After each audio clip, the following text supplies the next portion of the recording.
Hello friends, welcome to Indian study पर आपका स्वागत है। दोस्तों, आज की इस वीडियो में मैं आप लोगों के लिए जीके का टेस्ट लेकर के आया हूं, जो कि आपके आने वाले एग्जाम यूपीएसआई के लिए बेहद इंपॉर्टेंट है। वीडियो को एंड तक जरूर देखिएगा, क्योंकि लास्ट में मैं आपसे क्वेश्चन ही पूछूंगा और उसका आंसर आपको कमेंट बॉक्स में बताना होगा। साथ ही साथ इस वीडियो की पीडीएफ डिस्क्रिप्शन में टेलीग्राम चैनल का लिंक दिया हुआ है, वहां से आप प्राप्त भी कर सकते हैं। पहला क्वेश्चन आपके सामने, किस उपकरण का उपयोग मानचित्र पर दूरी मापने के लिए किया जाता है? तो किस उपकरण का प्रयोग किया जाता है? तो सही आंसर हो जाएगा आपका ऑप्सोमीटर। चौथा ऑप्शन यहाँ पर आपका बिल्कुल करेक्ट है। निम्नलिखित में से कहाँ पर इंदिरा गांधी राष्ट्रीय वन एकेडमी जो है वो स्थित है? तो कहाँ पर स्थित है? तो सही आंसर हो जाएगा आपका देहरादून। पहला ऑप्शन करेक्ट। जब पृथ्वी पूर्व की तरफ घूमती है तो पूर्वी जगहों का स्थानीय समय क्या होगा? जल्दी बताइए। तो पूर्वी जगहों का जो स्थानीय समय होगा वो पश्चिमी स्थानों के स्थानीय जगहों के आगे होगा। दूसरा ऑप्शन यहाँ पर आपका बिल्कुल करेक्ट हो जाएगा। कौन सा अधिकार डॉक्टर अंबेडकर द्वारा संविधान की हृदय एवं आत्मा कहा गया? ये क्वेश्चन बहुत इंपॉर्टेंट है।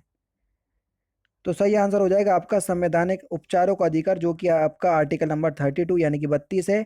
लेकिन अगर आपसे पूछे कि संविधान की हृदय और आत्मा या संविधान की आत्मा किसे कहा जाता है, तो आपका सही आंसर हो जाएगा प्रस्तावना यानी कि उद्देशिका को। अगर डॉक्टर भीमराव अंबेडकर के अनुसार पूछे तब आप संवैधानिक उपचार के अधिकार को लगाएंगे।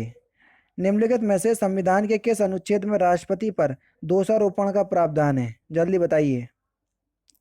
तो सही आंसर हो जाएगा आपका अनुच्छेद 61 के तहत, है ना। दूसरा ऑप्शन करेक्ट। महाभियोग की प्रक्रिया जो है इसमें बताई गई है। भुवनेश्वर से पहले उड़ीसा की राजधानी क्या थी? सिंपल क्वेश्चन है, जल्दी बताइए। तो अगर हम भुवनेश्वर से पहले उड़ीसा की राजधानी की बात करें तो वह आपका कटक। पहला ऑप्शन करेक्ट। वैदिक काल में स्त्रियों की स्थिति कैसी थी? जल्दी बताइए। वैदिक काल में स्त्रियों की स्थिति जो है वो कैसी थी? तो सही आंसर हो जाएगा सर आपका उच्च थी। ठीक है, यानी कि अच्छी खासी थी। पहला ही ऑप्शन यहाँ पर आपका बिल्कुल करेक्ट हो जाएगा। जब उत्तर वैदिक काल आया था तब इसमें स्त्रियों की स्थितियों में थोड़ी सी गिरावट आई थी। चार वेदों में प्रथम वेद कौन सा है? जल्दी बताओ। जो सबसे पुराना वेद होगा वही तो सबसे प्रथम वेद होगा। सबसे पुराना वेद कौन सा है? ऋग्वेद। बस यही प्रथम होगा। पहला ही ऑप्शन करेक्ट। सबसे बड़ा राष्ट्रीय राजमार्ग कौन सा है? Question number 119। तो सबसे बड़ा राष्ट्रीय राजमार्ग कौन सा है? NH7। तीसरा ऑप्शन बिल्कुल करेक्ट हो जाएगा। बी डी गोयंका पुरस्कार किससे संबंधित है? जल्दी बताइए। बी डी गोयंका पुरस्कार। तो बी डी गोयंका पुरस्कार जो है ये पत्रकारिता से संबंधित है। चौथा ऑप्शन यहाँ पर आपका बिल्कुल करेक्ट होगा।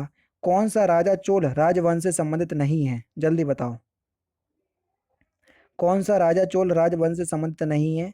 तो सही आंसर हो जाएगा आपका अनंत वर्मन। तीसरा ऑप्शन यहाँ पर आपका बिल्कुल करेक्ट होगा।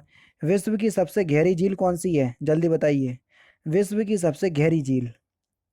तो विश्व की सबसे गहरी झील की अगर हम बात करें तो वह आपकी वैकाल झील। पहला ही ऑप्शन करेक्ट। कौन केंद्र शासित प्रदेश नहीं है? जल्दी बताओ। कौन केंद्र शासित प्रदेश नहीं है? बहुत सिंपल क्वेश्चन है। मेघालय। तीसरा ऑप्शन करेक्ट। निम्नलिखित में से 5 बार मुख्यमंत्री चुने जाने का गौरव किसे प्राप्त है? जल्दी बताओ। तो इन ऑप्शंस में देखें तो ज्योतिबा फुले ज्योतिबा बसु हो जाएगा, है ना। तीसरा ऑप्शन यहाँ पर आपका बिल्कुल करेक्ट हो जाएगा। पश्चिम बंगाल के थे ये।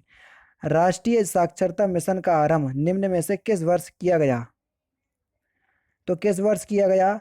तो सही आंसर हो जाएगा सर आपका 1988। चौथा ऑप्शन करेक्ट। विंबलडन खिताब 5 बार लगातार निम्नलिखित में से किस खिलाड़ी ने जीता? लगातार 5 बार। तो कौन है? तो सही आंसर हो जाएगा आपका वॉर्न बोर्ग। दूसरा ऑप्शन यहाँ पर आपका बिल्कुल करेक्ट। ये स्वीडन के हैं। प्राचीन राजवंश विंध्याचल पर अपने प्रभुत्व के कारण बिंद शक्ति के नाम से जाना जाता है। वाकाटक। चौथा ऑप्शन यहाँ पर आपका बिल्कुल करेक्ट। वाकाटक राजवंश विंध्याचल पर अपने प्रभुत्व के कारण तथा विंध्य शक्ति द्वारा वंश स्थापित करने के कारण इसे विंध्य शक्ति के नाम से भी जाना जाता है। वाकाटक एक वंश का नाम है, ध्यान रखना। कौन प्रथम यूरोपियन था जिसने भारत में समुद्री मार्ग खोजा? सिंपल है, आराम से बता सकते हो। तो सही आंसर आपका क्या हो जाएगा? Vasco D gamma. और वास्को डी गामा कौन थे? पुर्तगाली थे। पहला option correct. East India company की स्थापना किस वर्ष हुई? ये भी सिंपल क्वेश्चन है। तो ये 1600 में की गई, है ना। तीसरा ऑप्शन यहाँ पर आपका बिल्कुल करेक्ट। किस राज्य में गया को एक धार्मिक स्थल स्थित है? किस राज्य में गया जो कि एक धार्मिक स्थल है वो स्थित है? तो किस राज्य में है? बिहार में। पहला ही ऑप्शन करेक्ट। किसने हरिजन सेवा संघ की स्थापना की थी? अच्छा ये बता दूं, ये जो आपका क्वेश्चंस पेपर है ना, ये लास्ट ईयर का क्वेश्चंस पेपर मैं आपको करवा रहा हूँ। आप सोच रहे होंगे कि सरल क्वेश्चंस हैं सर, ऐसे क्वेश्चंस नहीं आते। तो मैंने आपसे बोला था ना कि प्रीवियस ईयर के सारे क्वेश्चंस मैं आपको करवाऊंगा या क्वेश्चंस पेपर। तो ये 1999 का पेपर है। ये मत सोचना कि ये सारे को सिंपल क्वेश्चंस हैं सिंपल। ये 1999 के अनुसार आपको बताए गए हैं, ठीक है। तो जब जो पेपर आपसे पूछा गया है वो मैं आपको बता रहा हूँ। हालांकि अब ऐसा क्वेश्चंस आने की संभावना नहीं है।